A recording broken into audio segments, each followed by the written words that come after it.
이제 우리에게 주신 하나님의 말씀은 에베소서 4장 25절로 32절 말씀입니다. 제가 들어본 거겠습니다. 그런즉 거짓을 버리고 각각 그 이웃과 더불어 참된 것을 말하라. 이는 우리가 서로 지체가 아니라 분을 내어도 죄를 짓지 말며 해가 지도록 분을 품지 말고 마귀에게 틈을 주지 말라. 도둑질하는 자는 다시 도둑질하지 말고 돌이켜 가난한 자에게 구제할 수 있도록 자기 손으로 수고하여 선한 일을 하라. 무릇 더러운 말은 너희 입 밖에도 내지 말고 오직 덕을 세우는데 소용되는 대로 선한 말을 하여 듣는 자들에게 은혜를 끼치게 하라. 하나님의 성령을 근심하게 하지 말라. 그 안에서 너희가 구원의 날까지 인치심을 받았느니라. 너희는 모든 악독과 노함과 분쟁과 떠드는 것과 비방하는 것을 모든 악의와 함께 버리고 서로 친절하게 하며 불쌍히 여기며 서로 용서하기를 하나님이 그리스도 안에서 너희를 용서하신 것 같이 하라. 아멘. 할렐루야. 우리 이 시간 우리 서로 되어 계신 분들과 다시 한번 이렇게 아름다운 미소를 띄우시면서 인사를 하셨으면 좋겠습니다. 이렇게 인사하시죠. 우리가 지난번에 몇 번 인사했는데 한 번 더 인사하시겠습니다. 오늘도 당시 입은 새 사랑의 옷이 너무나 멋지십니다. 인사하시죠. 오늘도 당시 입으신 새 사랑의 옷이 너무나 멋지십니다. 네. 감사합니다. 여러분들 아주 멋진 새 사랑의 옷을 다 입고 계십니다. 그 옷은 바로 예수 그리스도의 옷이기 때문에 그렇습니다. 믿습니다. 우리가 지난 시간에 새 사랑의 옷을 입는다는 의미가 무엇인지에 대해서 나누는데 아마 지난주가 아니라 그 지난주 말씀이기 때문에 여러분들이 기억이 얼마나 오래 남아 계신지 모르겠습니다. 그 말씀 잠깐 다시 새겨서 정리를 해보면 이렇습니다.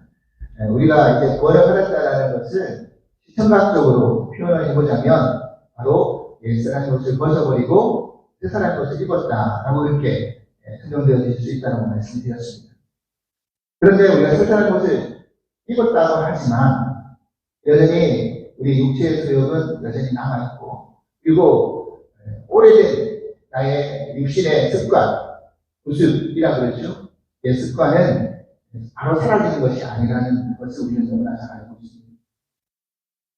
즉 신분은 변화되었지만 하나님의 자녀로 신분은 변화되었지만 그 신분에 걸맞는 수준에 따라가는 그런 모습이 아직은 덜 이루어졌다라는 것이죠. 그렇게 되기 위해서 우리가 의와 진리의 거룩함을 날마다 연습을 해야 된다. 그 진리와 거룩함을 이루기 위해서 날마다 연습을 해야 된다고 말씀드렸습니다. 그리고 그 우리의 수준의 변화의 최종의 목표가 어디까지 우리의 수준의 변화를 이루어가야 하는 것인가? 그것은 바로 우리의 성품의 변화라고 말씀드렸습니다. 성령의 열매를 맺는 그 성품의 변화를 말씀을 드렸죠. 그래서 우리가 그 진리의 말씀을 들을 때 그리고 그 진리의 말씀을 들으면서 우리에게 놓여져 있는 환경과 대상을 통해서 우리가 날마다 성령 안에서 연습을 해나갈 때 그런 성령의 열매, 성품의 열매가 변화되고 내려나갈 수 있다. 그렇게 말씀을 나눴습니다. 그러면 오늘은 이제 구체적으로 새 사람의 옷을 입은 우리가 어떻게 살아야지의 어떤 요구사항들이 있다는 겁니다. 그 실천사항들이 무엇인지가 오늘 본문에 쭉 열거되어 있는데 여러 가지가 많이 있거든요. 오늘은 특별히 먼저 두 가지의 내용을 먼저 살펴보도록 하겠습니다. 오늘 본문 25절 말씀을 한번 다시 보시겠습니다. 25절 말씀 다시 읽어보실까요? 시작. 그런즉 거짓을 버리고 각각 그 이웃과 더불어 참된 것을 말하라. 이는 우리가 서로 지체가 됨이라. 여러분 여기서 보면 우리가 새 사람의 옷을 입고 해야 할 첫 번째 실천 조항이 뭔가? 뭐라고 이야기했죠? 거짓을 버리라. 그런데 여기서 거짓을 버리라라는 얘기는 거짓말하지 말라라는 의미와는 좀 다릅니다. 거기에 범죄에만 가시는 게 아닙니다. 거짓을 버리라는 의미는 거짓말하고 정직하게 살아라라는 것이 아니라 거짓된 것들을 버리고 참된 것을 말하는 것이 포인트가 되어 있습니다. 여러분, 우리가 가만히 생각해 보면 우리가 살고 있는 이 세상은 너무나 복잡한 세상입니다. 그렇죠? 그렇기 때문에 참된 것과 거짓된 것이 예전에는 단순한 세상을 가져보면 쉽게 구분이 됐어요. 뭐가 거짓이고 뭐가 참이다. 분명하게 구별할 수 있었다는 거예요. 근데 이제 세상이 너무나 복잡해져 버리니까 뭐가 참이고 뭐가 거짓인지가 불분명해져 버렸습니다. 왜냐하면 너무나 다양한 정보들이 많이 쏟아져 나오고 있거든요. 그리고 예전에는 한두 개의 TV나 신문을 보면서 우리가 그 정보를 다 취득을 했는데 이제는 한두 개가 아니잖아요. 신문도 얼마나 많은 정보가 있으며 방송도 얼마나 많은 방송이 있습니다. 더군다나 유튜브라는 개인 방송이 열려짐으로 말미암아 모든 사람들이 그 방송을 다 쏟아내고 있습니다. 자기만이 주장하는 내용들을 가지고 쏟아내고 있습니다. 그래서 똑같은 어떤 내용을 이야기한다고 할지라도 건강 정보를 따진다 할지라도 어떤 사람들은 이거를 하지 말라고 하는 사람이고 어떤 사람은 또 이것을 해야 된다는 사람이 있습니다. 근데 그 사람들이 다 전문가들이에요. 의사가 나와가지고 어떤 의사는 이런 약을 먹어야 된다고 강조하고 의사는 이런 약을 먹지 말아야 된다고 강조합니다. 뭘 따라가야 되는 겁니다. 그러니까 참과 거짓이라는 것이 굉장히 모호해져 버렸다는 겁니다. 특별히 우리가 진영 논리에 더 빠져져 있으면 상대편이 무엇을 말하든지 간에 그것은 다 거짓이 되는 것입니다. 우리 편은 무엇을 말하든지 간에 무엇을 하든지 간에 다 참이 되는 것입니다. 여러분, 지금 돌아가는 세상의 모습들이 다 사실 그렇지 않습니까? 우리가 보는 것이 정확하다라고 이야기하지만 만약에 내가 쓰고 있는 안경에 빨간색을 칠하고 있으면 어떻게 되는 겁니까? 보이는 게 다 빨간색입니다. 여러분 지금 앉아있는 이 좌석의 자리가 다 빨간색이잖아요. 카펫이 거의 빨간색이잖아요. 그래서 우리는 다 빨간색이다라고 하지만 지금 성가대가 입고 있는 옷의 가운데 있는 색깔이라든지 뒤에 있는 이 색깔이 우리는 구분할 수 있어요. 초록색이라고요. 근데 만약에 빨간색 안경을 끼고 보고 있으면 그 색깔도 역시나 빨간색입니다. 여러분 안 그렇겠습니까? 그래서 그 사람에게 아니야 이 색깔은 초록 색깔이야 라고 아무리 강조를 해도 빨간색을 안경을 쓰고 있으면 아니 나는 빨간색으로 보여. 내가 보는 게 맞아 하고 주장한다는 거예요. 그런 세상이 되어버렸다는 거예요. 그런데 그 사람이 말하고 있는 게 틀린 게 아니잖아요. 그런 색깔로 보고 있으니까 그렇게 말하는 것인데 그래서 오히려 상대방이 자꾸 초록색이라고 주장하면 뭐라고 생각할 것 같습니까? 상대방이 거짓을 말하고 있다. 이렇게 주장을 하게 되더라는 거예요. 여러분 안 그렇겠습니까? 그래서 내가 그 안경을 벗지 않는 순간 벗어버리지 않으면 우리는 그렇게밖에 이야기할 수밖에 없다는 거예요. 혹시 여러분들 보신 분들이 계실지 모르겠지만 올 초에 넷플릭스에서 나는 신이다라는 그런 다큐멘터리로 이제 실질적으로 일어났던 그 프로그램이 방영된 적이 있었죠. 그 후로 아주 많은 그런 어떤 이슈가 되었고 우리가 믿는 우리들에게는 특별히 그게 관심사가 되어서 많이 보게 되었습니다. 근데 아마 그 프로그램을 보신 분들은 다 그런 생각을 하실 거예요. 아니 분명히 객관적으로 봐도 저 사람은 분명히 거짓 메시아인데 어떻게 많은 사람들이 저렇게 속을 수 있을까? 하는 거죠. 그건 안 그렇습니까? 그 JMS라는 그 정명석 교수는요, 한번 잘못된 짓을 저질러서 감옥에 갔잖아요. 또 같은 짓을 반복해가지고 또다시 지금 감옥에 들어가서 죄값을 치를 것입니다. 그런데요, 그 안에 있는 사람들은 여전히 그 정명석을 메시합니다. 그 안에 있는 사람들은 그 사람이 감옥에 있든 안 있든 간에 메시합니다. 밖에서 보는 것과 안에서 보는 것이 다르다는 거예요. 여러분, 그렇다고 그것을 다니는 사람들이 다 모자라는 사람들만 그것을 다니고 있습니까? 아니에요. 그 사람들이 한번 보십시오. 얼마나 똑똑하고 잘생기고 이쁜 사람들이 많은데요. 특별히 젊은 사람들이 얼마나 많이 모이는지 몰라요. 오히려 그래서 단속하는 거 많이 해서 모릅니다. 교주가 죽어도 감옥을 가도 그 안에 있는 사람들은 여전히 마치 예수님이 핍박을 당하고 십자가를 지신 것처럼 그렇게 생각한다는 거예요. 그래서 자신이 믿는 메시아는 거짓이 아니야, 참이야 하고 끝까지 믿는 지키는 거예요. 불쌍한 것은 뭐냐면 이제서 아무것도 모르고 순진하게 믿는 사람들이 제일 불쌍한 거예요. 진짜 나쁜 건 뭐냐면 알면서도 속이는 사람. 아마 그 위에 있는 사람들이겠죠. 알면서도 속이는 사람. 왜 알면서 속일까요? 자신이 누리고 얻는 그 이득과 욕심을 버리기가 쉽지 않기 때문에 그렇습니다. 그것을 통해서 자기가 취하는 이득이 더 크거든요. 그러니까 속이는 거예요.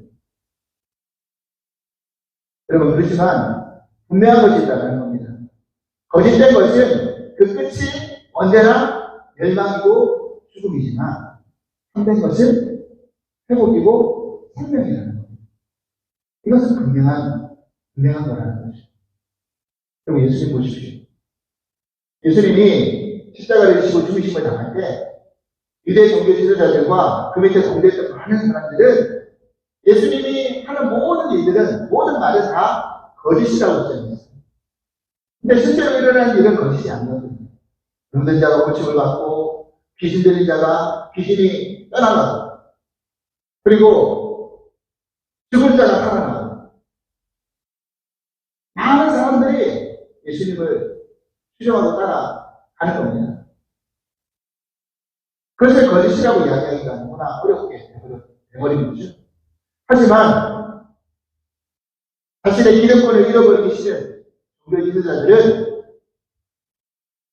예수님을 죽음으로 내보면서 거짓된 세력이 참되신 예수님을 거짓으로 운명시켜가지고 죽여버리는 그런 일을 잘 하잖아요. 하지만 결국에 참과 거짓은 시간이 지나면 무엇이 참이고 무엇이 거짓인지가 분명해지게 되더라는 겁니다. 여러분, 우리가 여기서 분명히 알아야 될 게 있는데요. 반드시 거짓에는 거짓의 배후가 있다는 거예요. 성경에서는 그것을 무엇이라고 이야기하느냐면 거짓의 1인자가 있는데 그게 바로 사단이고 마귀다 이야기합니다. 최초 인간이 타락을 할 때 사단이 마귀가 결국 어떻게 한 겁니까? 거짓을 말함으로 인간을 속였잖아요. 그래서 예수님은 이 마귀를 뭐라고 지칭했느냐면 거짓의 아비다 라고 이렇게 이야기를 했던 겁니다. 여러분 요한복음 8장 44절 말씀 다시 한번 읽어보겠습니다. 시작. 너희는 너희 아비 마귀에게 났으니 너희 아비의 욕심대로 너희도 행하고자 하느니라. 그런 처음부터 환인한 자예요. 진리가 그 속에 없으므로 진리에 서지 못하고 거짓을 말할 때마다 제 것으로 말하니 이는 그가 거짓말쟁이요 거짓의 아비가 되었습니다. 마귀가 거짓의 아비라는 겁니다. 그런데 우리가 가만히 생각해보면 이 구절에 나오는 내용처럼 이 거짓이라는 것은 언제나 뭐와 연합해가지고 작용을 하게 되느냐면 인간의 욕심과 연합해서 작용을 하게 되더라는 겁니다. 여러분, 하와가 선악과를 볼 때 어떤 마음이 들었습니까? 완득도 하고 원득도 했다. 그죠? 그런 욕망이 들어간 겁니다. 그러면서 하나님이 뭐라고 이야기한 겁니까? 그거 먹으면 너도 하나님처럼 될 수 있다. 은혜가 아니었어요. 아마 그 욕심을 부추겨서 그 게임에 넘어가게 된 것입니다. 우리가 사기를 왜 당하는지 아십니까? 사기를 왜 당할까요? 요즘 또 한국에 큰 뉴스거리가 있지 않습니까? 왜 사기를 당할까요? 욕심이 없는 사람은 사기를 당할 수가 없어요. 어떤 사람이 돈을 맡기면 이 돈을 2배 내지 3배 빌려준다라고 이야기하는 사람이 있다. 그러면 나는 그런 거 필요 없어. 그냥 내 돈 2배, 3배 안 돌려도 상관없어. 라는 그런 마음을 가지고 있으면 사기 당할 일이 없어요. 근데 누가 2배, 3배 불려준다고 하니까 욕심이 생기니까 그래요? 진짜 2배, 3배 불려줘요? 그래서 돈을 아껴서 사기 당하는 일이 많습니다.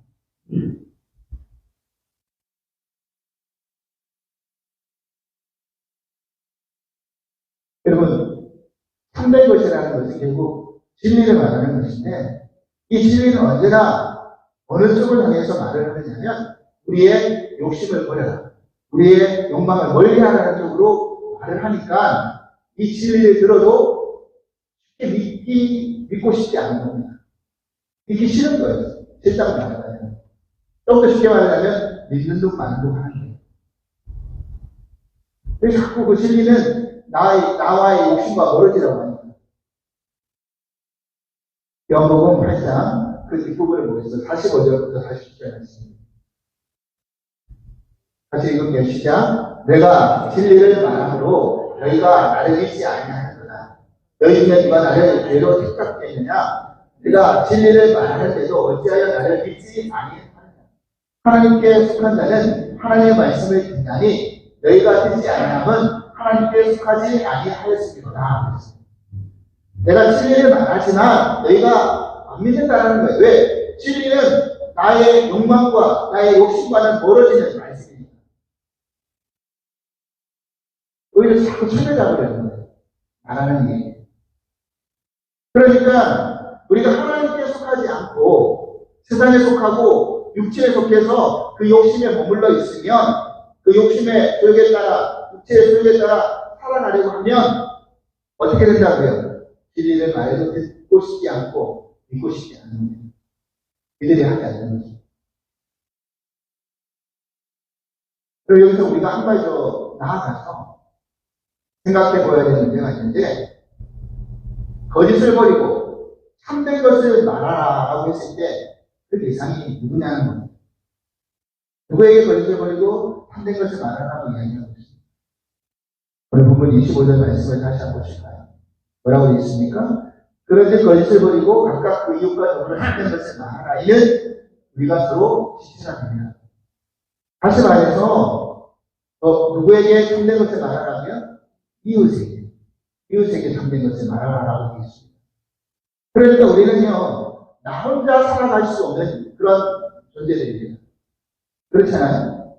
우리는 다 이웃과 더불어 살아갈 수밖에 없는 그런 존재로 하나님이 창조해주고 있습니다. 혼자 살아갈 수가 없습니다. 그리고 그렇게 우리가 서로 지체로 묶어놓으신 겁니다. 결국 우리가 새 사람으로 산다는 것은, 새 사람의 옷을 입는다는 것은 나의 육체의 소욕을 벗어버리고 진리 안에 사는 것을 말하는 거잖아요. 그러면 나 혼자 살아가는 게 아니라 누군가 더불어 살아가면서 참된 것을 말하면서 그 진리의 그 말을 통해서 그 지체를 세워나가고 만들어 나가는데 포인트가 있다는 겁니다. 그래서 우리의 수준의 변화를 어떻게 훈련시켜 나가려고 하는 것인가 생각해보면 다 나 혼자 따로 수도원에 들어가가지고 나의 수준을, 나의 성품을 변화시키려고 하는 게 아니라 이 땅에 내려와가지고 나의 더불어 사는 이웃들과 부딪혀가면서 내 성품을 만들어 나가시는. 근데 그 부딪힘을 하지 않고 따로 떨어져가지고 혼자서 내가 한번 살아보겠어라고 하면 그러면 안 됩니다. 바뀌어지지 않는 거죠.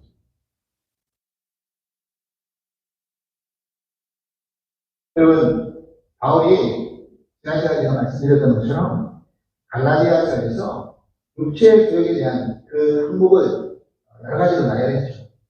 다시 한번 그 말씀 보면 이렇습니다. 갈라디아서 5장 19절 21절 말씀, 이런 말씀 나오잖아요. 육체의 일은 분명하니 곧 음행과 더러운 것과 호색과 우상숭배와 주술과 원수 맺는 것과 분쟁과 시기와 분쟁과 방짓는 것과 혼혈함과 이단과 투기와 술 취함과 방탕함과 또 그와 같은 것들이라 라고 해서 육체의 일의 항목을 좀 나열했죠. 근데 여러분, 이 항목들을 가만히 우리가 살펴보면 두 가지로 크게 분류되는 것을 알 수가 있어요. 하나는 나의 개인적인 그런 것과의 문제의 항목이고, 또 하나는 상대방, 이웃, 남들과의 어떤 싸움과의 문제에 관한 항목이라는 겁니다.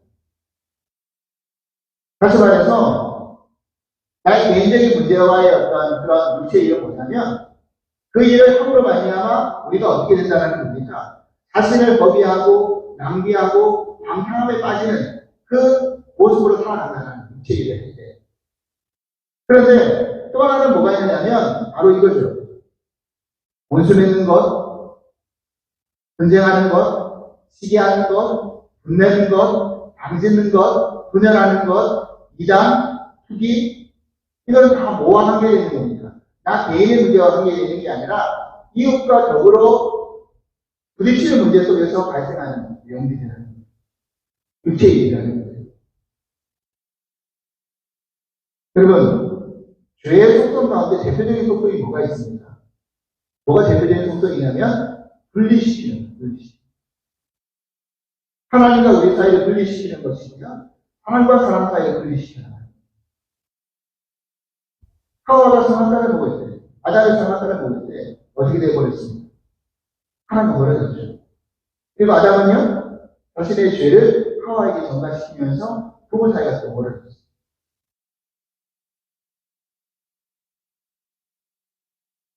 그래서 우리가 분명한 것이 있는데 뭐가 있느냐면, 내가 아무리 소신을 가지고 정당한 논리를 주장하면서 팩트를 이야기한다 할지라도 이것이 만약에 분쟁하는 것, 시기하는 것, 분열하는 것, 분열시키는 것, 당짓는 것, 분리하고 나누어지게 만드는 것이라고 한다면 그것은 참된 것이 아니라.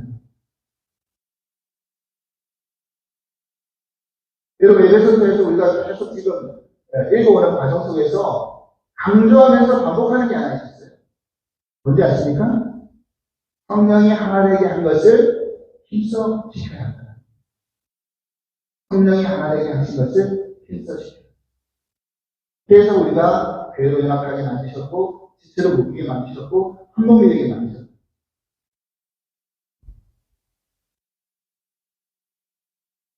그래서 때로는 지체가 잘못하고 좀 부족하다 할지라도 그것을 나눠버리고 끊어버리는 게 아니잖아요. 그러니까 여러분, 내 몸의 지체가 한쪽이 좀 떼어있었다고 그것을 잘라버리겠습니까?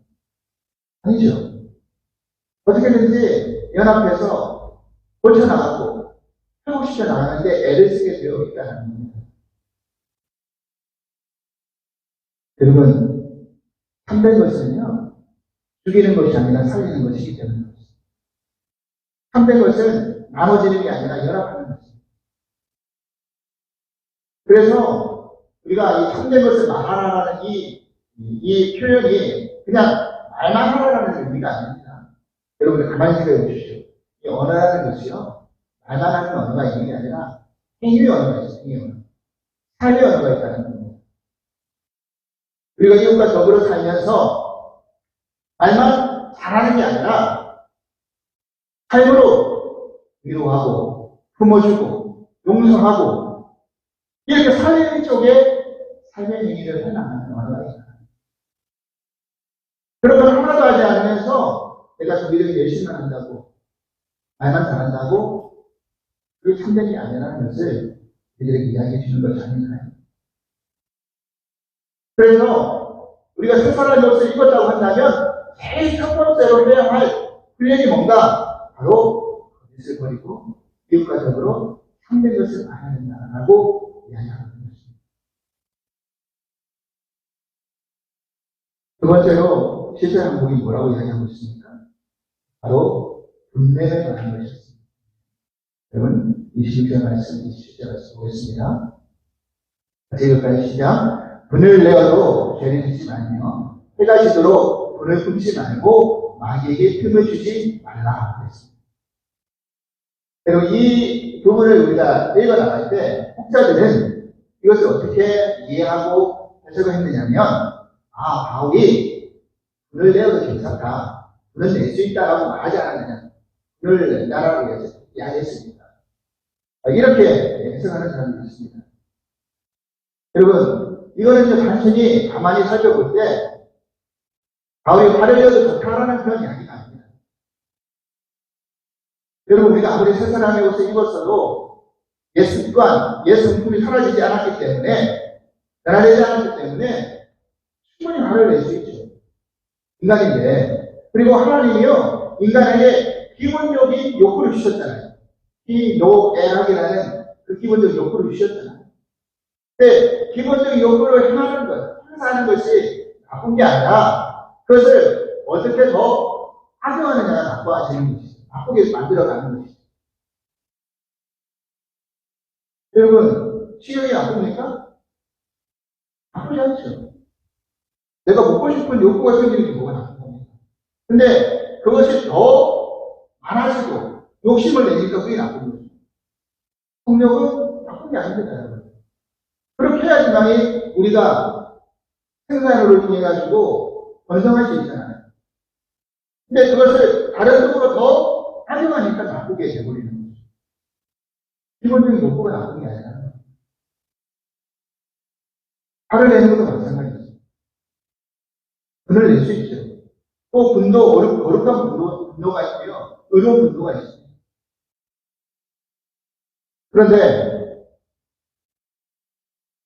바울은 여기서 기본적으로 정확한 욕구가 잘못된 게 아니라 그 기본적인 욕구를 넘어서 더 큰 문제를 지금 지적하고 있는 겁니다.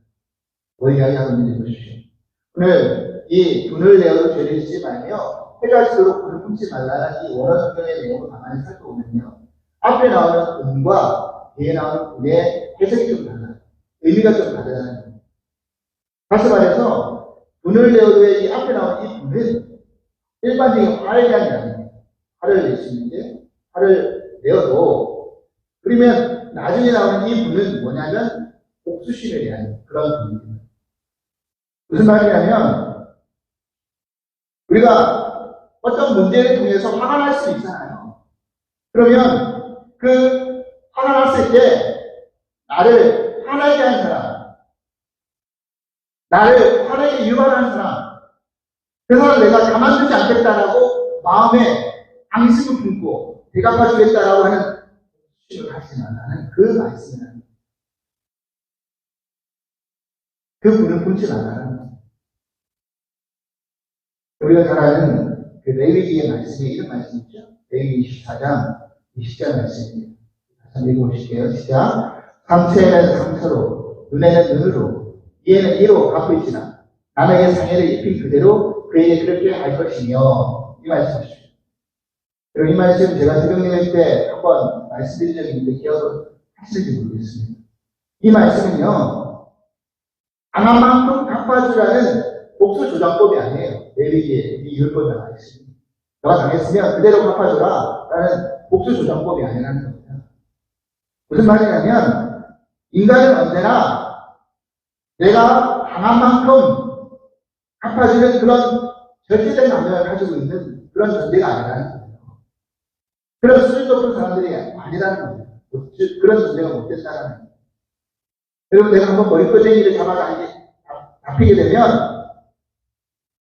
나는 그 사람에게 뺨을 때려야 되고 하이켜야 되고 불을 때려야지 직성이 풀리거든요.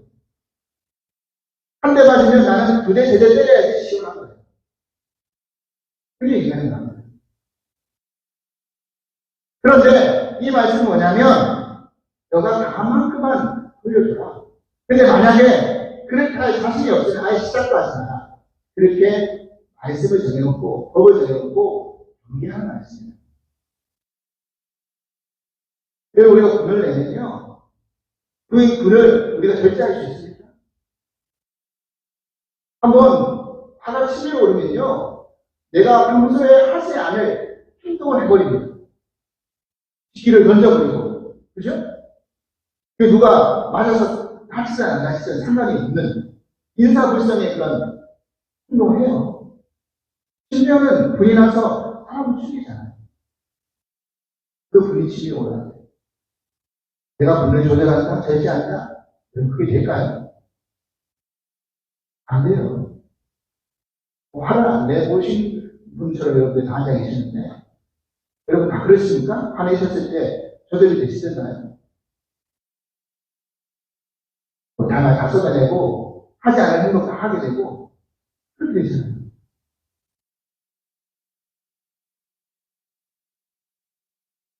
여러분, 아까 다시 본문에 들어가서 오늘 내가 죄를 짓지 말고 해가 지도록 그를 흠지 말라라는 이 말씀을 가만히 다시 한번 이해해 보면 해가 지도록 그는 흠지 말라라는 이 말의 의미를 생각해 볼 때 유대인들은요 해가 지는 게 하루의 시작입니다. 해가 뜨는 게 하루의 시작이 아니라 해가 지는 게 하루의 시작입니다. 그러니까 다시 말해서 해가 지도록 그는 흠지 말라라는 이 의미는 어떤 의미가 있느냐면 생활이 되었는데도 어제 당한 일을 다시 곱씹으면서 떠올리면서 마음에 새겨가면서 내가 어떻게 저 사람한테 당한 것을 갚아줄 수 있을까? 복수할 수 있을까? 그 마음에 계속 사로잡혀 있으면 어떻게 된다고요? 죄를 지게 된다. 죽이게 된다. 서로 멸망당하게 된다. 그런 일이 일어난다는 이야기를 하고 있습니다. 그래서 결국 어디까지 나가는 관계가 깨어지고 분리해져 버리죠. 분리되져 버리죠.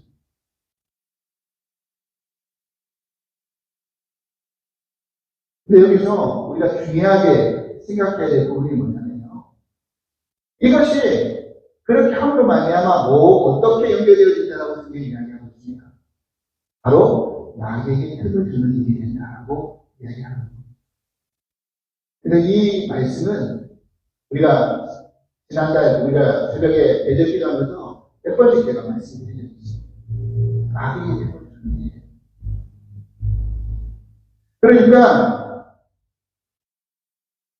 실제적으로 이제 분을 내는 것이 내 마음인 것 같고 내가 하는 것 같았지만 실질적으로 그것을 가지고 더 부추기고 조장하고 그것을 역사하는 힘이 어디에 있다는 거예요? 마귀에게 있다는 거예요. 마귀에게 사로잡혀가지고 더 강하게 그 일을 할 수 있게끔 만들어간다는 거예요. 여러분 거짓도 마귀의 속성이지만 이 분냄 또한 마귀가 우리를 활용하는 방법 중에 하나입니다. 결국 그렇게 사로잡혀버리면 분열하고 분리하고 투명하고 멀어지게 되어 있기 때문인 것입니다.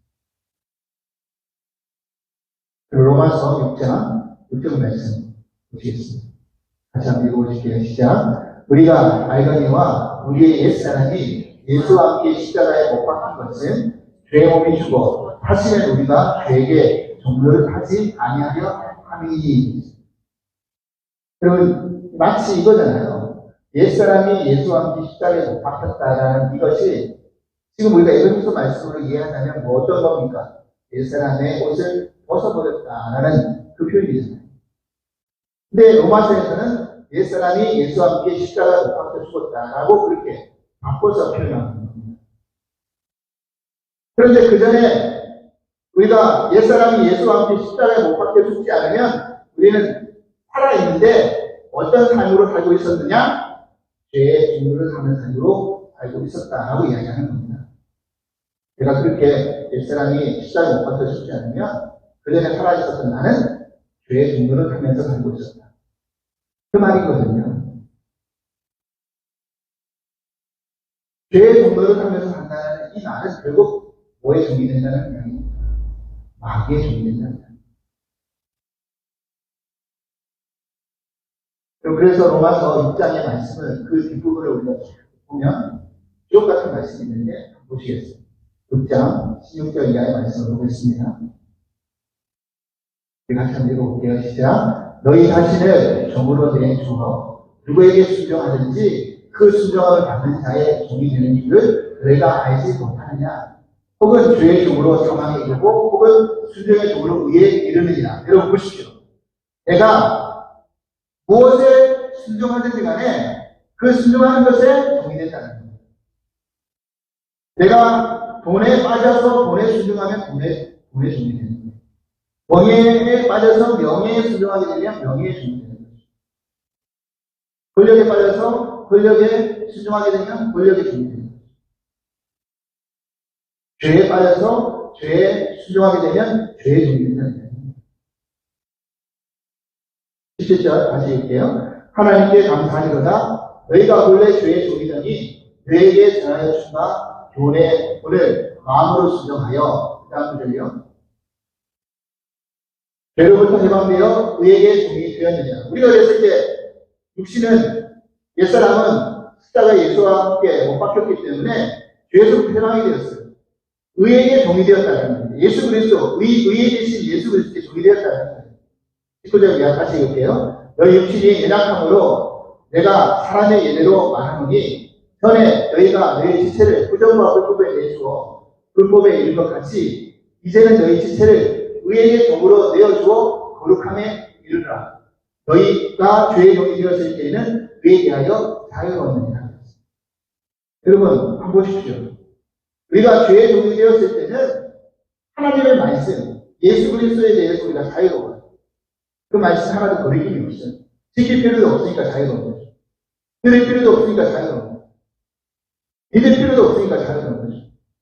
의에 대하여, 예수 그리스도에 대하여 자유로운 거죠. 죄의 종이 되었을 때. 근데 그게 진짜 자유로운 겁니까? 아니죠. 우리는 죄의 종으로 그렇게 붙들려 있는지 모르고 자유롭다고 생각합니다. 나 이제 하나님 안 믿으니까, 교회 안 다니니까, 예수 안 믿으니까 난 자유로워. 그런데 오히려 죄의 종이 되어 있는 거예요. 죄의 종이 되어서 억압되어 있는 거예요. 붙들려 있는 거예요. 그래서 자유롭다고 해요. 하나님 말씀 안 믿으니까, 교회 안 다니니까. 그 이야기 하고 있는 거예요. 그 다음 구절이요. 읽을게요. 시작. 너희가 그때 무슨 열매를 얻었느냐? 이제는 너희가 그 일을 부끄러워하나니 이는 그 마지막이 사망입니다. 그러나 이제는 너희가 죄로부터 해방되고 하나님께 종이 되어 거룩함에 이르는 열매를 맺었으니 그 마지막은 영생이다. 죄에 쌓는 사망이요 하나님의 인사는 그리스도 예수 우리 주 안에 있는 영생이다. 아멘. 여러분 보십시오. 그렇게 죄의 종으로 갈 때 마지막으로 너희가 맺을 수 있는 열매, 얻은 열매가 뭐지? 부끄러움이고 사망이에요. 죽음입니다. 그런데 우리가 하나님의 종, 의의 종, 예수 그리스도의 종이 되면 그렇게 거룩함에 이르는 열매를 맺게 되는데 뭘 얻을 수 있는가? 영생입니다. 그 이야기를 해주는 거예요.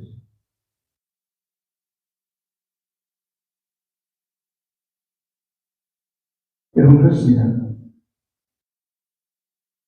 우리는 지금 옛사람의 모습을 벗어버리고 새사람의 모습을 입고 있습니다.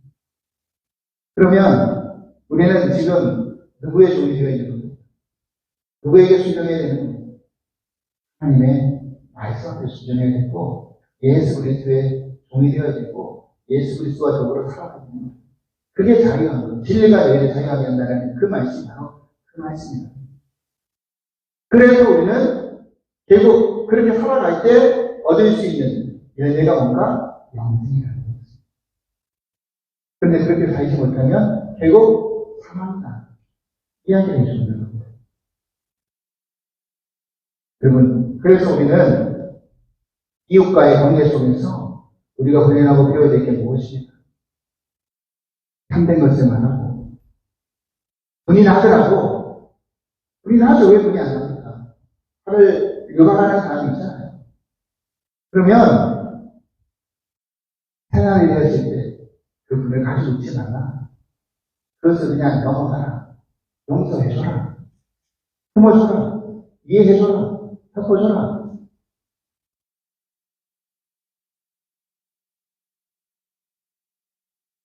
그렇게 되지 않으면 결국 마귀에게 틈을 줘서 마귀의 정도를 하게 된다. 여러분, 그렇게 우리가 우리의 성공적인 훈련을 하나님이 사람을 통해서 붙여주셔서 하늘 만드시나. 여기에서 우리가 분리되거나 떨어지거나 나눠지는 일이 없어야 될 줄 믿습니다. 오늘 주신 말씀 가만히 생각하시면서 우리와 하나님이 가진 이 지체와 더불어 살아갈 때 그 관계가 나눠지고 깨어지는 게 아니라 더더욱 담대해져 나갈 수 있기를 간절히 바랍니다. 어떻게 하면 될까요? 참아주시고, 그리고 또 품어주시고, 화가 난다 할지라도 해를 넘기지 마시고, 그죠? 그리고 먼저 좀 손 내밀어 주시고, 용서해 주시고, 옳은 거 말한다고 하면서 비난하거나 정죄하지 마시고, 그리고 마귀의 장난질에 돌아가지 않기를 바랍니다. 그래서 우리가 함께 하나님의 그 거룩함의 그 영생의 열매를 맺어나갈 수 있는 모두가 될 수 있기를 주님으로 간절히 기도를 드립니다. 하나님 감사합니다. 우리가 세 사람의 옷을 입고 어떻게 살아가야 될지를 다시 한번 깨닫게 해주시니 감사드립니다. 하나님, 먼저는 거짓을 버리고 참된 것을 말할 때 우리 함께 지체되게 만드시고 이웃되게 만드신 그 이웃과 더불어 하나님 참된 것을 하나님의 진리만을 이야기하고 선포하며 나아갈 수 있는 예배 될 수 있도록 인도하여 주시옵소서. 때로는 우리가 연약하고 부족하여서 하나님 화가 날 때도 있고 또 분이 치솟을 때도 있습니다. 하지만 그것이 해를 넘기고 또 다른 시간이 찾아왔는데도 여전히 그 마음이 사라지지 않고 남아있다고 한다면 우리는 그 마음이 사단의 종이 되어서 하나님 주관당하고 거기에 이용당할 수밖에 없다는 것을 또한 분명히 깨달아 하여 주시고, 그날 화났던 것들은 우리가 그날 지워버리고 용서하고 품어주고 용납하는 그런 삶을 삶으로 말미암아 우리의 성품이 변화되고 깎여져 나갈 수 있는, 성숙되어 나갈 수 있는 은혜를 더하여 주시옵소서. 그 모든 것보다 용서할 수 없는 죄를 우리 주님이 죽으심으로 용서해 주셨다는 것을 우리가 잊지 말게 해 주시고, 하나님 우리도 더불어 그와 같은 용서함이 우리 마음 가운데 넉넉함으로 품어질 수 있도록 허락하여 주시옵소서. 이것이 우리 삶의 훈련이 되어서 우리가 더 새 사람의 옷 입은 사람의 모습처럼 살아갈 수 있는 은혜를 더하여 주시옵소서.